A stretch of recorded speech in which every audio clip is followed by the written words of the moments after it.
That's Nick. And that's Joseph. And today... I thought you were going to say it. Oh, today we're going to talk about a prelude to a much longer conversation. Best and worst of the 2021 Cannes Film Festival. So, yes, we're going to record a podcast where you can spend an hour talking about Cannes and running down your list of your favorite films and some you really didn't like. Mm. But I thought it would be nice to do a short video highlighting some of your favorites and a couple of your least favorite. Mm-hmm. And yeah, so you have not been to a film festival because of COVID since February of 2020, which was Berlin. Correct. Okay. I meant a physical film festival because virtual, I've covered several virtual film festivals. So what was the best part of getting to go to Cannes? I think it was, so for the first time ever, I got in early and stayed late, like through the end of the award ceremony. Usually I'm on a flight back by then. And I think the best part was getting in and the sense to Cannes, in the sense of normalcy, the hush right before the festival started, and walking around familiar streets. I stayed in the last place I'd stayed in 2019 when I was there. So before everything started, I think was the best moment, because once the wheels started turning on the machine that is Cannes, all of the new requirements, including a newly implemented ticketing system and daily COVID testing for non-Europeans, added to stress levels and heightened anxiety for sure. Okay, so I'm assuming that was the worst part. Yeah. I mean, and to be fair, I was very thankful to be there and I did have a good time, but there was always, this omnipresent shadow, I guess, because if, I'm vaccinated, but anybody that came up positive for COVID would have to quarantine for 2 weeks, and then of course you wouldn't be able to see any more films. But I think we'll go over in this more in the podcast about how kind of silly that situation was, though. Because you only, ostensibly, I could have foregone getting any kind of COVID testing if I just had decided to stay out of the Palme, because I still could have seen everything I wanted. Okay. Yeah, because you could still go to theaters, because there was no sanction on capacity in French theaters. It's just in this particular building. Okay. So, are you going to give us your top 3 or just 3 of your favorites? I was just going to do top 3. Okay. So do you want to start with your number 3 favorite? My number 3 favorite was The Souvenir Part 2, directed by Joanna Hogg, which had a special screening in the Director's Fortnight. Okay. Starring Tilda Swinton and her daughter Honor Swinton Byrne.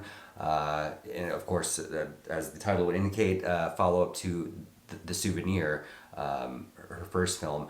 Very much an autobiographical film about Joanna Hogg's experiences becoming a filmmaker. And it's almost like the first Souvenir plays where, you haven't seen it, but Honor Swinton Byrne is playing this young woman who falls in love with a heroin addict and he dies. So it's very much her being kind of gaslit by him as a very passive character to her own existence. And this one is more of her coming into her own. Tilda's in it a lot more. I had some interesting discussions about some of the peripheral characters, which I can bring up later. Yes. Go ahead. I quite enjoyed it, and I wish it had been in the competition. Okay, number 2. Oh, and I think we didn't start out that... So there were more films in competition than ever before, 24. I saw, as of this recording, 74 films across the entire program, and reviewed 30.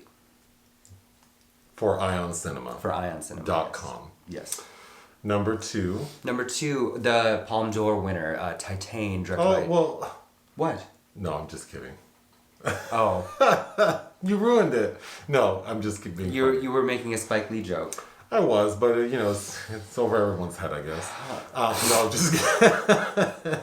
So number 2, Titane, which someone commented hoping that you would review it. So to that singular person, You'll talk at length about it in the podcast. Sure, and I did review it on Ion Cinema, and I'm sure that you and I will when it is released theatrically in October.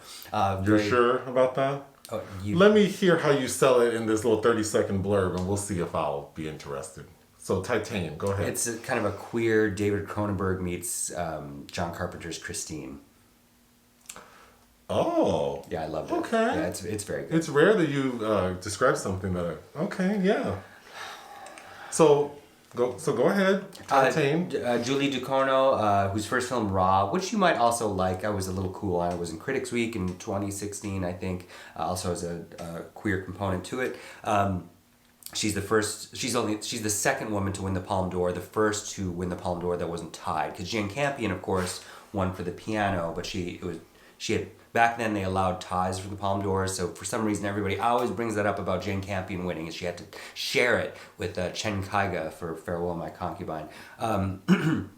Anyway, kind of right before, there's always rumors right before, it's usually when I'm headed out, of people that have their ears close to the ground, wherever that saying is, and there were a lot of loose lips at this film festival because I knew well in advance that it was for sure that Titane would win, and then of course the snafu at the award ceremony. But okay. What? No, go ahead. Are you not following? What's happening? I thought you were going to describe the movie. Oh, Okay, go ahead. No. I'll describe it more tomorrow. I don't know. Oh, okay. Well, then, your number one pick. My number one film was a very divisive pick. A lot of people really didn't like it. I absolutely it was everything that I felt like I needed. France, directed by Bruno Dumont, starring Léa Seydoux. Notably, Léa Seydoux was in 4 films in the selection. Just make sure your eyes aren't closed. And 3 which were in the competition.